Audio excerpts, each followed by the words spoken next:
Thank you very much. It's wonderful to be here. The previous speaker, actually, just before I start, was talking about Germany and Germany's performance. I live in Australia, and the sunniest place in Germany has 20% less sun than the cloudiest place in Australia and has 3 times the amount of solar PV installed. So I suggest Germany doesn't give itself too hard a time. I'm very, very proud to be here. I'm the ambassador for WWF in Australasia. I work for global engineering firm Arup in the technology space. I also work in advocacy. But today, if you will allow me, I'll spend the 14 minutes I have to talk about an expedition I undertook to Antarctica, retracing the journey of a guy called Ernest Shackleton, because I think, if you will stay with me, there are some really wonderful parallels between that expedition and how we better achieve climate outcomes. Shackleton sought to, if I can get that to move, Shackleton went to the Antarctic with a view to crossing it from one side to the other. He was around 100 years ago in what was called the heroic era of polar exploration. And this was a big undertaking. Antarctica, 2,700 kilometers from one side to the other. Antarctica itself, 14 million square kilometers. It is a vast landscape. It's 58 times the size of the UK, where I'm originally from. It's about twice the size of Australia, twice the size of the lower 48, 40 times the size of Germany, 12,500 times the size of Hong Kong. And the people of Hong Kong felt considerably better about themselves when they were told that it's 20,000 times the size of Singapore. And it's covered in an average thickness of ice of 2,050 meters. You have a place that's 14 million square kilometers in size times 2, which gives you 28 million cubic kilometers of ice. 97% of the world's water is in the ocean. Of the remaining 3%, 2% is in the Antarctic ice cap, and 7.2 billion of us survive on the remaining 1%, and a quarter of that is in Lake Baikal in northern Russia. So we survive on 3/4 of 1% of the world's available water, which is why most of our conflicts will probably relate to water rather than mineral resources or space or anything else. And Shackleton's goal was to cross this thing from one side to the other. And this shot shows me attempting the same thing back in 1999. This shot is taken 600 kilometers from the South Pole, which is the middle of Antarctica at 90 degrees south. And those tracks of mine are coming out of the screen towards you, and the South Pole is still 600 kilometers away from where I took that shot. That mountain in the background is 3,100 meters high. Only the top 100 meters sticks out of the ice. The other 3,000 is buried under the ice. And on your way to the pole, where there are many more mountains, you are walking over the summits of those mountains. There is a range the size of the European Alps buried, and you're walking over the summits of those mountains on your way to the South Pole. So it's a spectacular place of immense scale. And Shackleton went down there with a view to crossing it from one side to the other. And bear in mind, this was 100 years ago, so he only had that technology available to him. And he sailed down in a wooden ship called the Endurance. All went well until they reached the pack ice about 100 kilometers off the coast of Antarctica, and there the ship became stuck fast in the ice.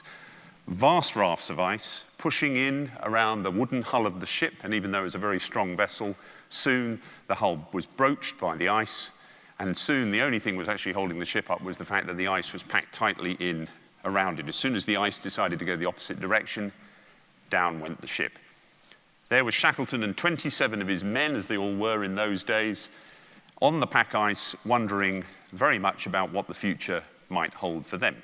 They were certainly going to die. They didn't have the food to survive. As soon as winter came, they would all freeze to death on the ice, and things were looking particularly bad.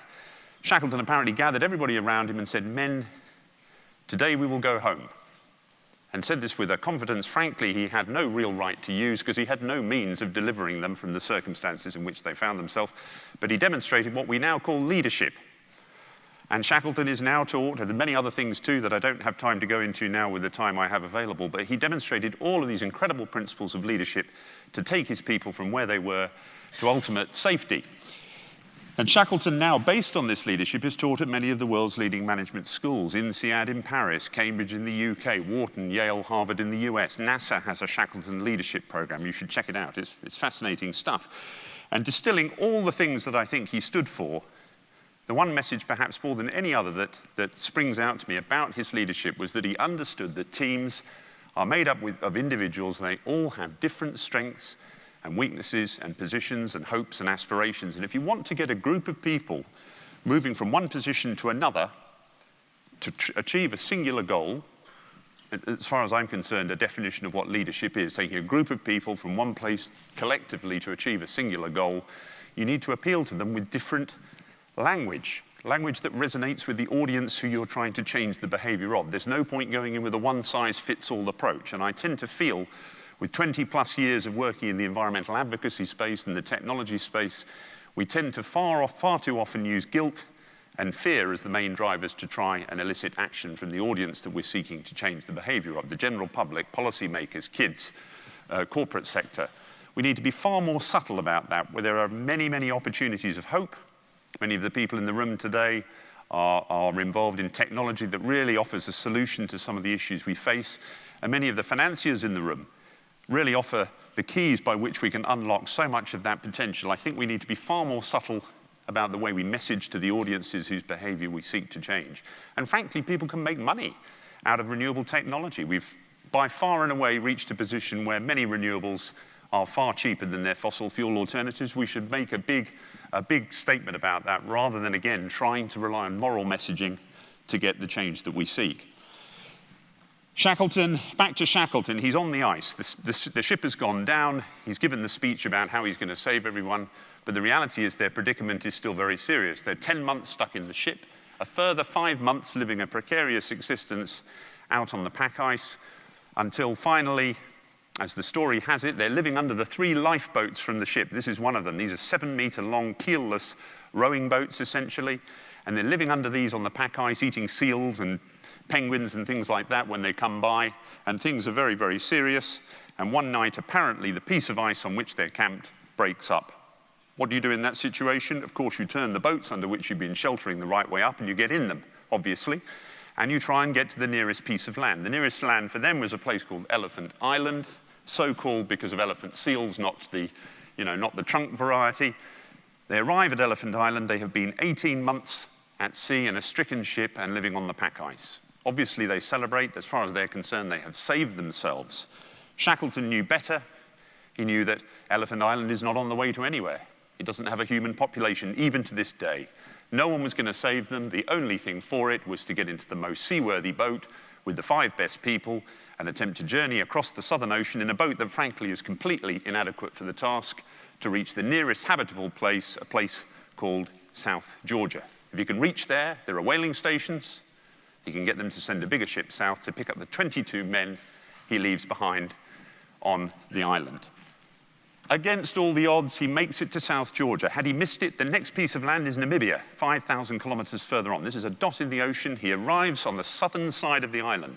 Having come from the south, it's logical. Unfortunately, the whaling stations that were his salvation are on the northern side.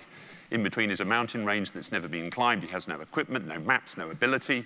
He pushes nails through the soles of his boots to give him grip as he traverses through the mountains in a time that modern mountaineers, including Reinhold Messner, the most famous mountaineer in the world, have been unable to replicate. He arrives at the whaling station, raises the alarm, saves everyone. How does someone in the modern era redo this journey using the old clothes, old equipment, same boat, same cotton smocks, eating fat for sustenance? Very, very difficult undertaking. Took me 5 years. Many things I could say about it that I don't have time to go into, but the key thing for me is you have a goal. The goal for me was to rebuild the boat, recruit the people, get the logistics in place, get the funding, $2 million, make a film for PBS and Discovery Channel like we did, get all of these elements in place, and do it such that we can go down in the very small window of time that we have in 4.5 years to make this expedition a reality. The way expeditions work is you have a goal, and you put in place processes and practices and procedures, the achievement of which are fit for purpose to achieve that goal at the end of the process. I have been involved in the United Nations climate change process in a capacity as offering technological solutions and also advocacy for many, many years. And I always think it's sad that we have an aspirational goal of 1.5 degrees Celsius from Paris, worst case 2 degrees Celsius. And when we aggregate all of our INDCs, we miss 2 degrees Celsius by roughly 1.5 degrees Celsius. So we missed the target, the aspirational target we have, by roughly the same amount by which we've already warmed the planet as a result of 200 years of landscape change and fossil fuel burning. I think there's a message there. I think we need to be very honest with ourselves. Obviously, it's immeasurably more complex than my expedition, but we have to be honest with ourselves about keeping a sense of urgency around ratcheting up the commitments from Paris to ensure we really do meet the obligations we've set. You need the right people for expeditions. Shackleton needed 27 men for the big ship that sank. I only needed 5 stupid enough to get in the small boat with me to do the last bit of the journey. We weren't proposing to sink a large ship down in the Antarctic and leave people on an island, although there were some candidates. How do you do this? Well, he ran an advert that said men wanted for hazardous journey, months of bitter cold, darkness, low wages, honor and recognition in case of success, safe return doubtful. 3,000 applicants, 27 places. I'm not proposing the World Bank employs this tactic for recruitment, but nevertheless, you need the right people.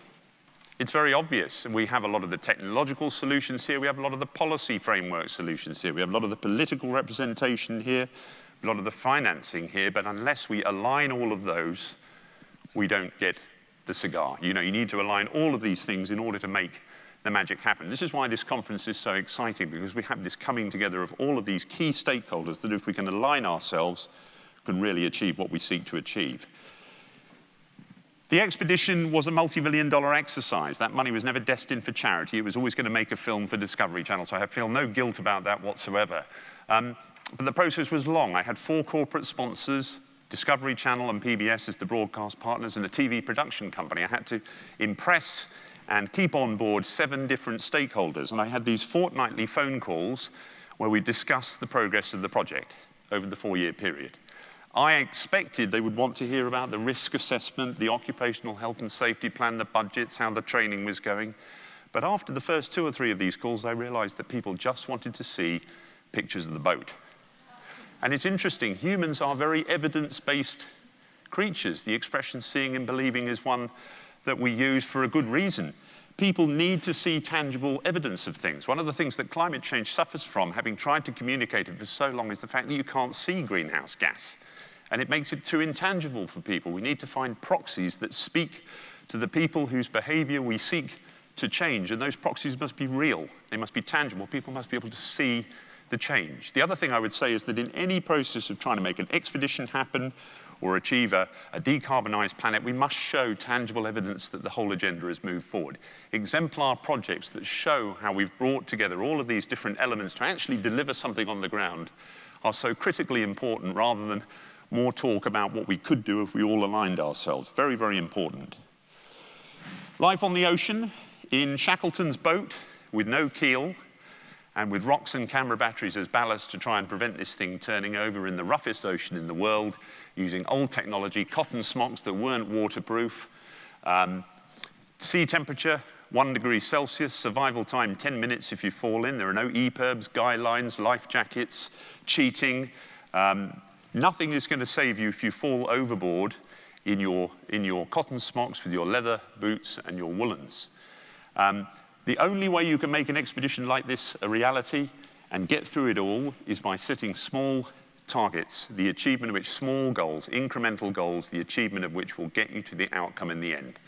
But you don't do this blindly. You periodically take a step back and see whether or not the small steps you're taking are still fit for purpose in achieving the big goal. We only saw the sun twice in this expedition over a period of several weeks on the ocean, which makes it very difficult to navigate because you're using a sextant, the instrument that gives you an angle to the sun to tell you your latitude on the Earth.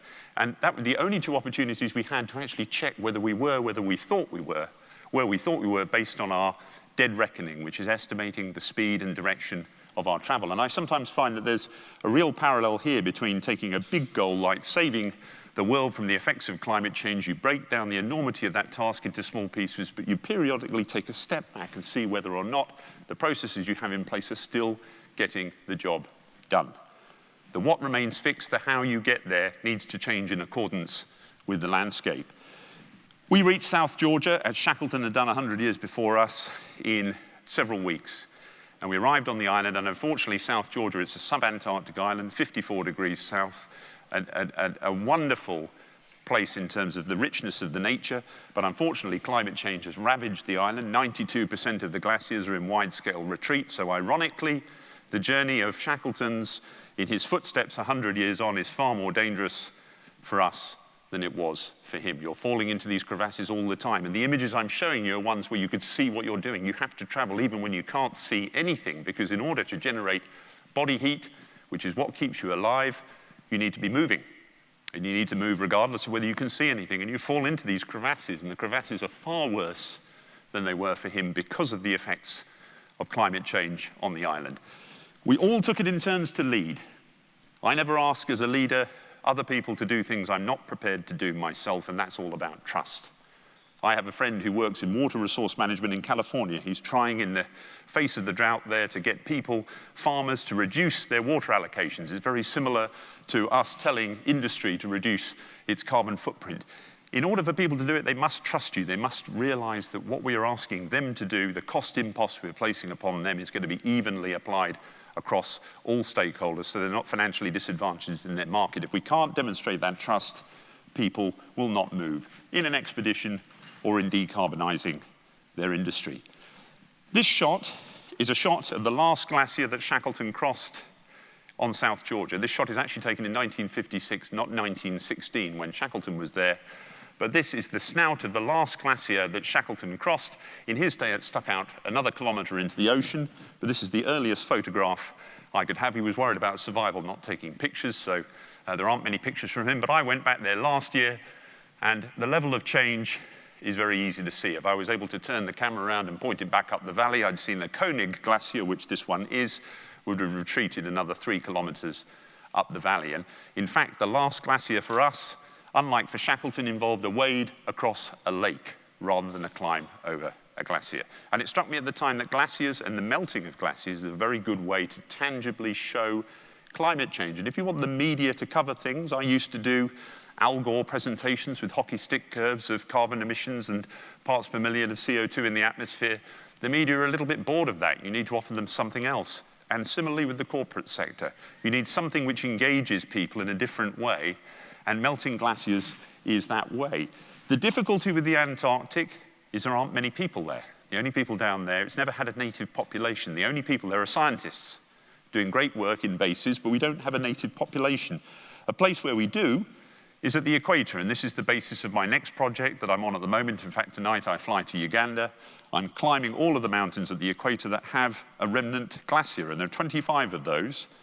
And in a quarter of a century, the ice will be gone as a result of climate change. The project is called 25-0, in accordance with those 2 sets of numbers. And I've chosen it because the speed of change is very, very rapid. We have a long historical photographic record of the way the glaciers used to look.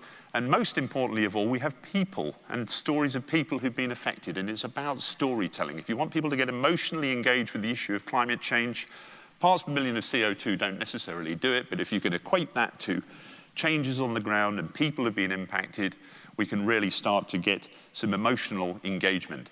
This is the shot I beamed into the Paris climate talks, along with a list of asks that WWF and a series of other backers would like to see coming out of Paris in December 15.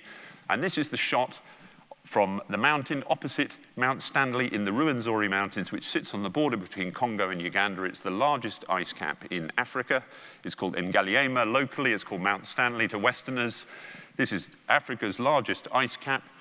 And the shot from the guy who first climbed it in 1906 is the one you see on screen. And hopefully I can show you the amount of change that's occurred and what I saw and what we beamed in to Paris in December 15. If that's going to work, is that going to work? Don't you love technology? There we go. A very rapid change indeed. I updated those figures to 2016. I'm flying tonight to Uganda. I am offsetting my flights, and I'm going back to climb again and see what we see. We're making a half-an-hour documentary about the Ruwenzori, and then I go to Kilimanjaro, and I'm taking a group of eco-bloggers who have followings in the millions to try and communicate the messages. The BBC and The Guardian are our media partners on the project. And again, we're trying to use interesting content and stories of people to try and get the message out there. The project isn't about the glaciers. It's about what the glaciers are telling us about what we're doing to the planet. They are just the litmus paper showing us the effect of human-induced climate change and the impacts it's having. We will not save any of these glaciers. They're all going to go with the possible exception of Chimborazo, which at 6,300 meters is high enough to just about hold out. The rest of them will go. The question is, what else are we prepared to lose? To finish, I think I've used my time. I get asked a number of questions. It doesn't matter if I'm talking to the local kindergarten or the board of BHP or another big blue chip company. The first question inevitably is, how does one go to the toilet in minus 40 degrees? The answer is quickly. The second one, I knew she was going to ask, so I just tried to head her off before I could see she was waiting to ask that question. The second one is why? And there are a whole series of reasons I do things at a very personal level, but at the end of the day, I'm now I was going to say 40-something, now 50-something scientist who wants to get in front of policymakers and politicians in the corporate world and try and affect change. And would politicians and corporates listen to messages of CO2 in the atmosphere with hockey stick curves? The answer is no. Will they listen to messages related to teamwork, problem solving, managing change, resilience? All messages which can be usefully applied to the corporate sector? The answer is yes. And once you're in there, your little boat is your Trojan horse. And once you're inside the walls, you can change from within and have the discussion about sustainability on the back of your leadership messages. Can I say I'm very, very pleased to be here and very excited to be here, because I think this conference, which represents this confluence of all the components we need to try and affect change, is the kind of message we need to see. The right people in terms of advocacy, technology, finance, and innovation that we need to really drive this agenda forward. So I wish you all the best with the rest of the conference, and I'm very, very happy to be here. Thank you.